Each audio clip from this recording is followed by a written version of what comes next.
이제 대림절 제1주 신년주일 교회력에 따른 성서일과 성경 봉독이 있겠습니다.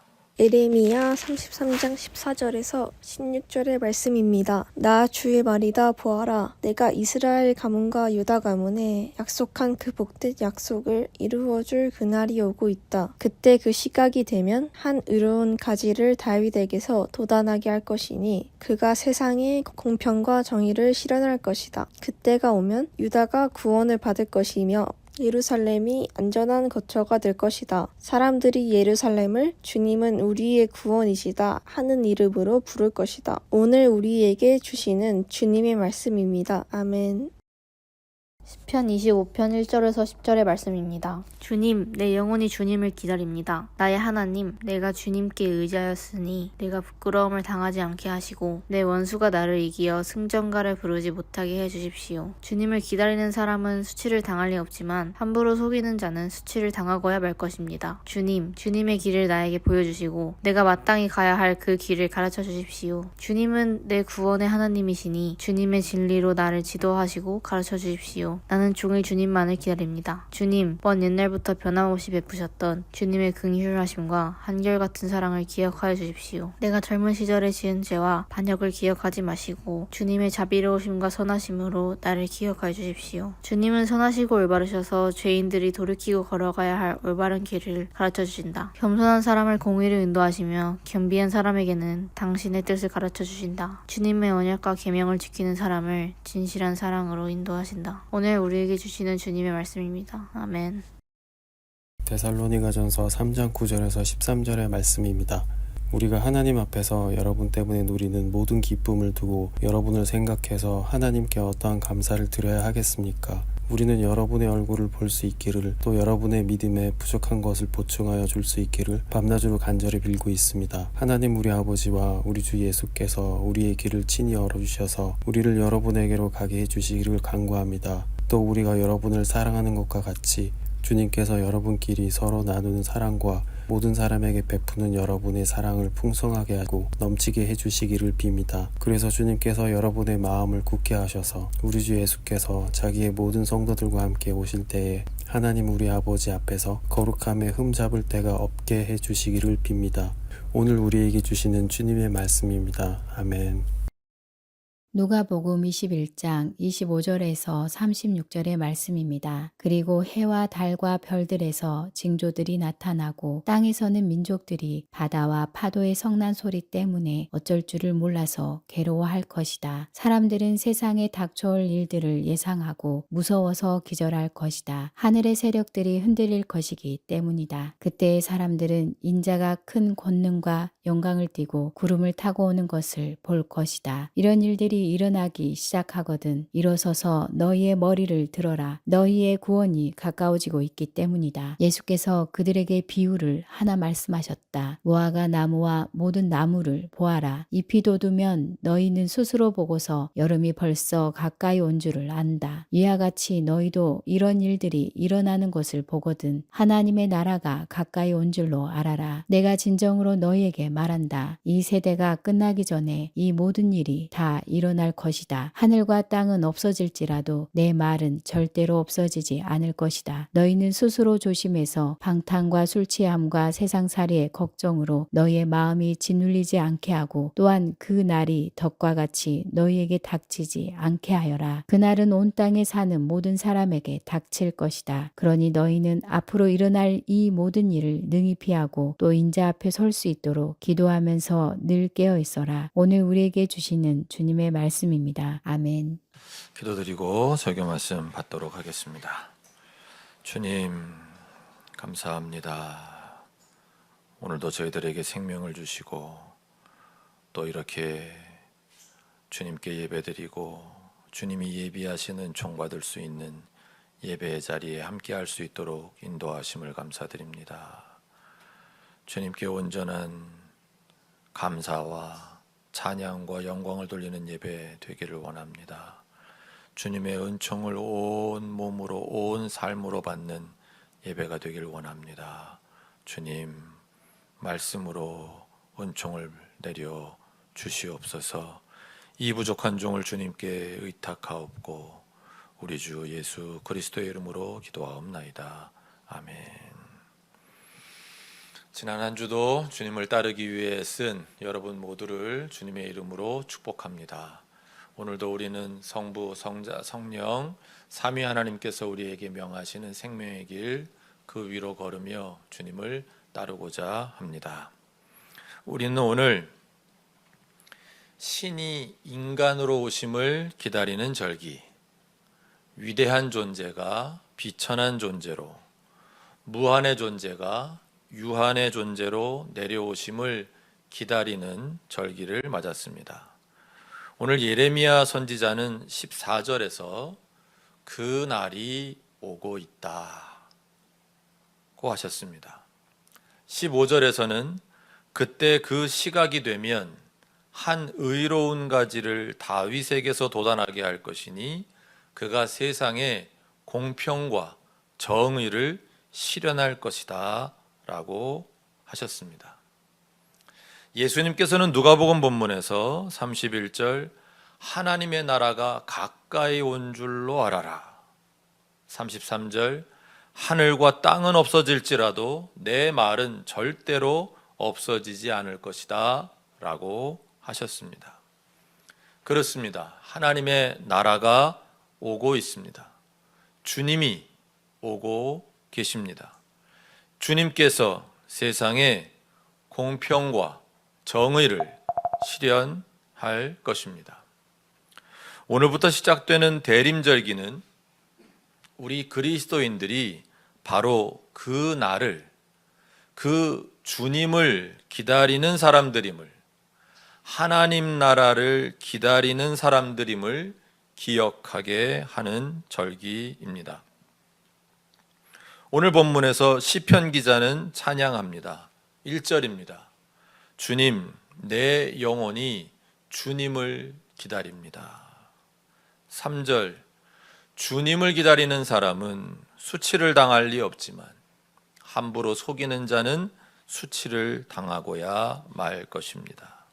5절, 주님은 내 구원의 하나님이시니 주님의 진리로 나를 지도하시고 가르쳐 주십시오. 나는 종일 주님만을 기다립니다. 기다립니다. 기다립니다. 기다립니다. 3번을 반복하고 있습니다. 그렇습니다. 우리는 주님을 기다리는 사람들입니다. 기다림은 지루합니다. 그래서 기다리는 사람에게는 인내가 요구됩니다. 그리고 기다리는 동안 해야 할 거리가 필요합니다. 놀면서 기다리든 일하면서 기다리든 기다리는 동안 뭔가 할 거리가 필요합니다. 오늘 예수님께서는 누가복음 본문 34절에서 이렇게 경고하십니다. 너희는 스스로 조심해서 방탕과 술 취함과 세상살이의 걱정으로 너희의 마음이 짓눌리지 않게 하고 또한 그 날이 덫과 같이 너희에게 닥치지 않게 하여라. 주님을 기다리고 하나님 나라를 기다리면서 무엇이든 할 수 있지만 3가지를 조심하라고 하신 것입니다. 방탕, 술 취함, 세상살이의 걱정으로 너희의 마음이 짓눌리게 하는 것. 방탕을 무엇이라고 신앙적으로 정의할 수 있겠습니까? 하나님이 마치 계시지 않는 것처럼 살아가는 것이라고 할 수 있을 것입니다.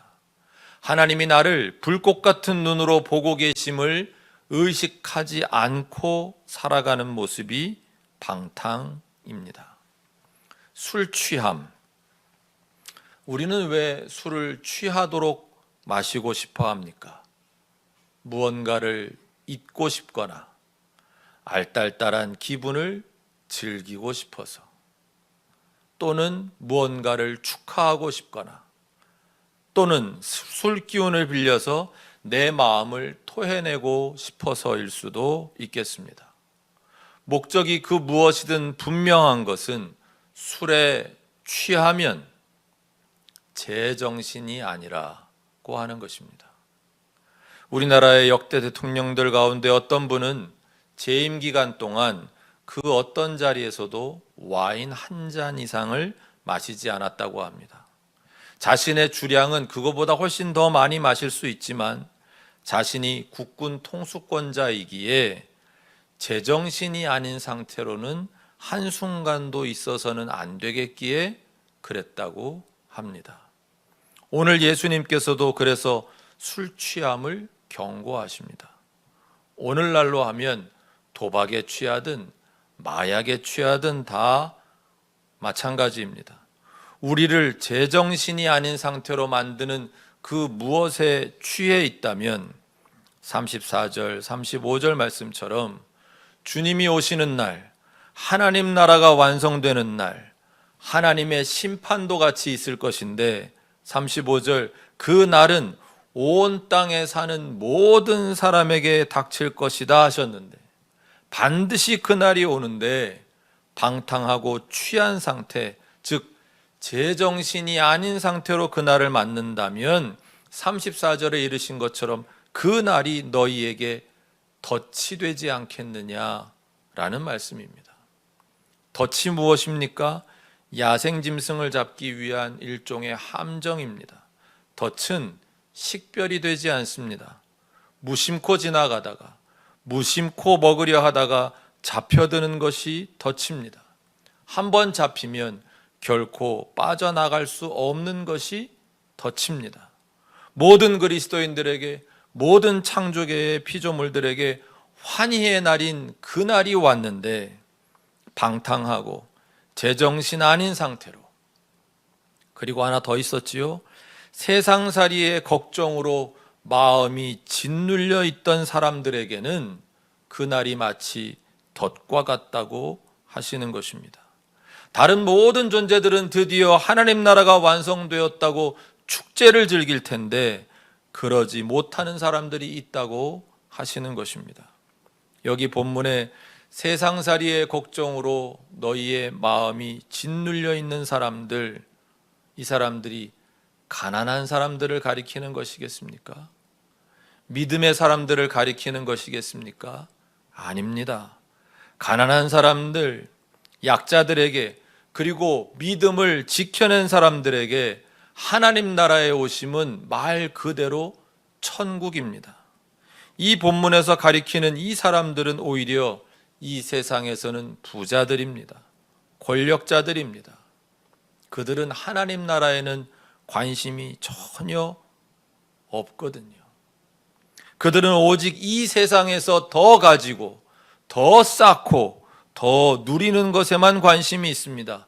그렇기에 세상살이의 걱정으로 마음이 늘 짓눌려 있습니다. 세상살이에 대한 욕망으로 마음이 언제나 짓눌려 있는 사람들, 그 사람들에게 오시는 하나님 나라는 덫과 같습니다.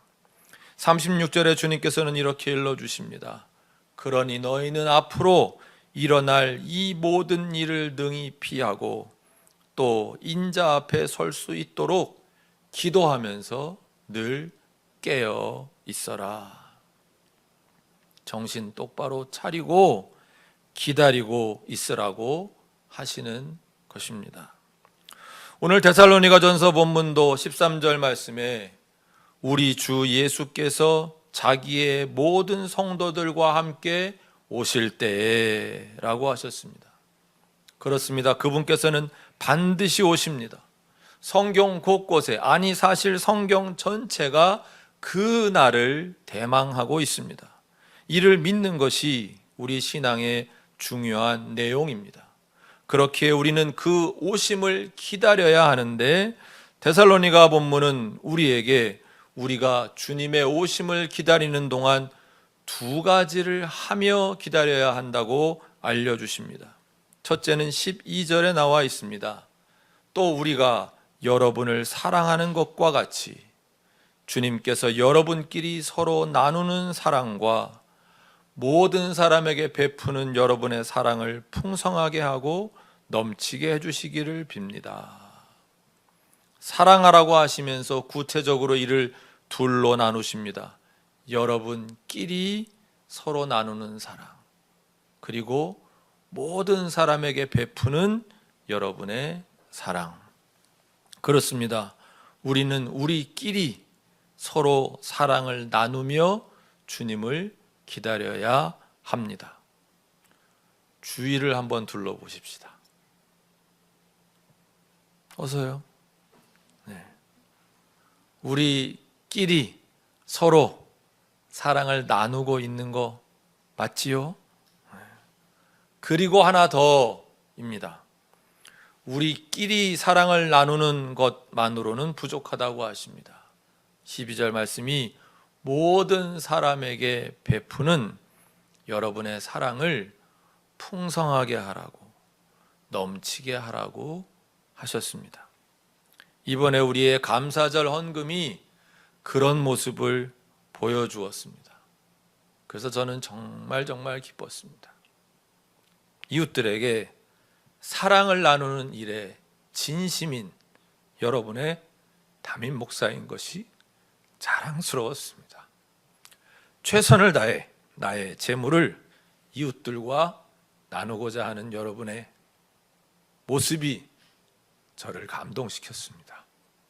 주님도 아마 감동하셨는지 우리에게 그래서 이 건물을 선물로 주신 게 아닌가 합니다. 앞으로도 우리 더욱 모든 이웃을 향해 사랑을 풍성하게 넘치게 나누십시다. 그리고 마지막 13절 말씀에 그래서 주님께서 여러분의 마음을 굳세게 하셔서 우리 주 예수께서 자기의 모든 성도들과 함께 오실 때에 하나님 우리 아버지 앞에서 거룩함에 흠 잡힐 데가 없게 해주시기를 빕니다 하셨습니다. 그렇습니다. 주님의 오심을 기다리며 우리가 해야 하는 두 번째는 거룩함입니다. 물론 문맥상 13절의 거룩은 우리가 모든 사람에게 베푸는 사랑의 풍성함과 넘침을 가리키는 것으로 보입니다. 그러니 사랑과 거룩은 둘이 아니라 하나라고 할 수도 있을 것입니다. 바로 그 점이 제가 오늘 여러분과 함께 주목하고 싶은 지점입니다. 그리스도인들 가운데 적지 않은 수가 거룩이라는 개념을 오해하고 있습니다. 우리는 거룩하다 그러면 뭔가 신비한 영적 기운을 내뿜는 상태를 상상합니다. 나는 거룩하다. 물도 안 마시고 금식하고 밤새 기도하고 성경을 달달 외우고 신유의 능력이 있고 방언을 하고 뭐 그런 모습들 속에서 우리는 거룩이라는 개념을 떠올립니다. 그런데 성경이 말씀하는 거룩은 그런 모습과는 사뭇 거리가 멉니다. 당장 오늘 본문에서도 우리끼리 서로 나누는 사랑과 모든 사람에게 풍성하게 넘치게 사랑을 베푸는 것을 거룩함이라고 하셨고, 거룩을 다루는 본문으로 가장 성경 가운데 유명한 본문인, 중요한 본문인 레위기 19장을 보시면 제의 영역의 거룩도 있지만 윤리 영역의 거룩을 보다 더 많이 말씀하는 것을 보게 됩니다. 아니, 제의 영역의 거룩도 그 내용을 들여다보면 결국 윤리 영역과 다 있는 것을 보게 되는데요. 시간 관계상 레위기 19장을 모두 다룰 수는 없습니다. 사순절에 성경 공부를 재개할 때 첫 시간에 좀 더 자세히 다루겠다는 약속을 드리고 오늘은 몇 개의 본문만 보겠습니다. 레위기 19장은 이렇게 시작합니다. 1절과 2절입니다. 주님께서 모세에게 말씀하셨다. 이스라엘 온 회중에게 말하여라. 너는 그들에게 이렇게 일러라. 너희의 하나님인 나 주가 거룩하니 너희도 거룩해야 한다. 그리고 마지막 절인 37절에서 이렇게 말씀하십니다. 너희는 내가 세운 위의 모든 규례와 내가 명한 모든 법도를 지켜 그대로 살아야 한다. 나는 주다. 그러니까 1, 2절이 그렇고 37절 마지막 절이 내가 세운 위의 모든 규례. 그러니까 19장 3절부터 36절까지의 그 전체 내용이 바로 우리의 거룩에 대한 말씀이다, 거룩의 내용이다라는 것이 됩니다. 그 가운데 길게 설명드릴 필요가 없는 구절만 뽑아서 잠시 묵상해 본다면 먼저 11절입니다. 도둑질하지 못한다, 사기하지 못한다, 서로 이웃을 속이지 못한다. 일단 우리가 여기서 느낄 수 있는 것이 무엇인가요? 이런 윤리적 삶을 거룩이라고 하시는구나. 거룩은 종교적 삶만 가리키는 용어가 아니구나. 13절입니다. 너는 이웃을 억누르거나 이웃의 것을 빼앗아서는 안 된다. 네가 품꾼을 쓰면 그가 받을 품값을 다음 날 아침까지 밤새 네가 가지고 있어서는 안 된다. 억누르거나 억압이라는 뜻입니다. 이웃의 것을 빼앗아 착취라는 뜻입니다.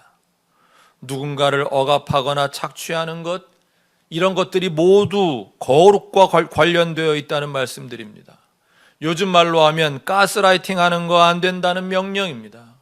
고의적인 임금 체불, 임금 착취 안 된다는 하나님의 명령입니다. 신명기 24장 14절 15절에도 같은 말씀이 있습니다. 같은 결의 가운데서나 당신들 땅 성문 안에 사는 외국 사람 가운데서 가난하여 품팔이 하는 사람을 억울하게 해서는 안 됩니다. 여기 억울하게 해서는 안 된다, 히브리어로 학대하지 말라고 되어 있습니다. 15절 그날 품삯은 그날로 주되 해가 지기 전에 주어야 합니다. 그는 가난한 사람이기 때문에 그날 품삯을 그날 받아야 살아갈 수 있습니다.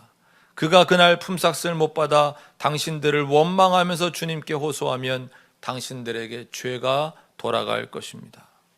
사람을 사서 일을 시켰으면 그 정당한 품값을 약속한 날짜에 지급하는 행위를 거룩하다라고 하나님은 여기신다는 뜻입니다.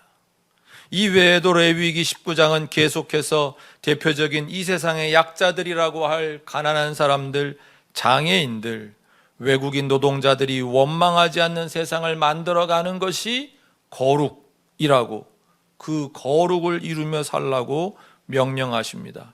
14절입니다. 듣지 못하는 사람을 저주해서는 안 된다. 눈이 먼 사람 앞에 걸려 넘어질 것을 놓아서는 안 된다. 너는 하나님 두려운 줄을 알아야 한다. 나는 주다. 이 명령은 좀 더 적극적으로 해석해야 합니다. 장애를 가지고 있는 사람이라도 사회생활하며 살아가는 데에 전혀 어려움이 없는 세상을 만들어라. 그것이 거룩이다 라고 말입니다. 물론 장애가 없는 사람들에게는 장애인들을 위한 시설이 괜한 돈이 더 들어가는 시설을 만든다고 생각될 수 있습니다. 장애인들을 배려하느라 번거롭다, 내 일이 효율적으로 되지 못한다고 생각할 수 있습니다. 그래서 14절 말미에 못을 박으십니다. 나는 주다. 무슨 뜻이겠습니까? 주인인 내가 지켜보고 있다. 번거로워도 돈이 더 들어도 그리 하라. 그것이 온 세상의 주인인 내 뜻이다. 33, 34절입니다. 외국 사람이 나그네가 되어 너희의 땅에서 너희와 함께 살 때 너희는 그를 억압해서는 안 된다. 너희와 함께 사는 그 외국인 나그네를 너희의 본토인처럼 여기고 그를 너희의 몸과 같이 사랑하여라. 너희도 이집트 땅에 살 때에는 외국인 나그네 신세였다. 내가 주 너희의 하나님이다. 같은 민족만이 우리의 이웃이 아니라 외국인 노동자 또한 너희의 이웃이니 너희의 몸과 같이 사랑하여라.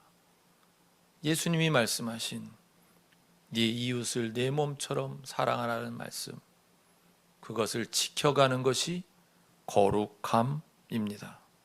마지막 35, 36절입니다. 재판할 때에나 길이나 무게나 양을 잴 때에 잘못을 저지르지 않도록 하여라. 너희는 바른 저울과 바른 추와 바른 에바와 바른 흰을 사용하여라. 내가 바로 너희를 이집트 땅에서 이끌어낸 주 너희의 하나님이다. 재판할 때에도, 사업을 할 때에도 내가 살 때의 저울과 내가 팔 때의 저울이 똑같아야 한다는 말씀입니다. 그것이 거룩이라고 말씀하십니다. 그런데 이렇게 하는 일이 예나 지금이나 사업하는 분들에게는 꽤나 어려운 일인 모양입니다. 4만 원 주고 100g을 사와서 5만 원 받고 100g을 팔면 되는 일인데도 5만 원 받고 95g을 100g이라고 속여 팔아야만 내가 살아남을 수 있는 경제구조 때문이라고 합니다. 그래서 주님이 다시 말씀하십니다. 내가 바로 너희를 이집트 땅에서 이끌어낸 주 너희의 하나님이다. 무슨 뜻이겠습니까? 그런 잘못된 경제구조, 사회구조를 바로 잡는 일에도 힘을 쓰라는 것입니다. 애굽 같은 세상의 힘 앞에서 두려운가? 그렇게 정직하게 재판하고 정직하게 장사하다가 승진도 못하고 직원들 월급도 못 주고 생활비도 제대로 못 가져갈까 걱정되는가? 내가 바로 세상의 주 너희의 하나님이다. 나를 믿어라. 나를 믿고 37절 너희는 내가 세운 위의 모든 규례와 내가 명한 모든 법도를 지켜 그대로 살아야 한다.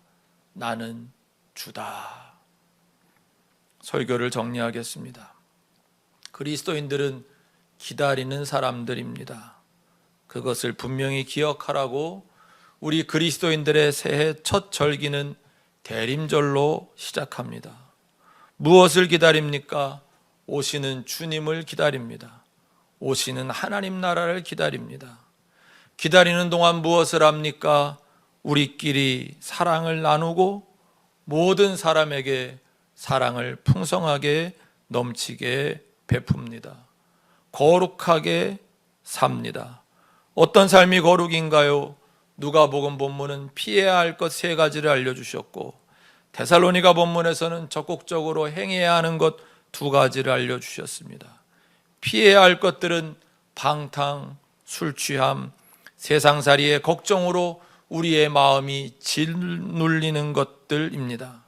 적극적으로 행해야 할 것들은 서로 사랑과 이웃사랑, 가난한 이웃들이, 외국인 노동자들이, 힘없는 장애인들이 살아가는데 큰 어려움이 없는 세상을 만들어가는 것, 그것이야말로 주님께서 명하신 거룩한 삶입니다. 그날은 옵니다. 주님께서 온다고 하셨으니 반드시 옵니다. 우리의 거룩을 이름으로 잘 기다립시다. 기도드리겠습니다. 주님, 어서 오시옵소서. 주님의 오심을 기다리며 사랑하고 거룩하게 살며 기다리라고 하신 말씀을 받습니다. 주님의 명령을 온전히 수행하며 살기를 원하오니 주님, 우리의 믿음 없음을 불쌍히 여기시고 우리를 도와 주시옵소서. 우리 주 예수 그리스도의 이름으로 기도합니다. 아멘.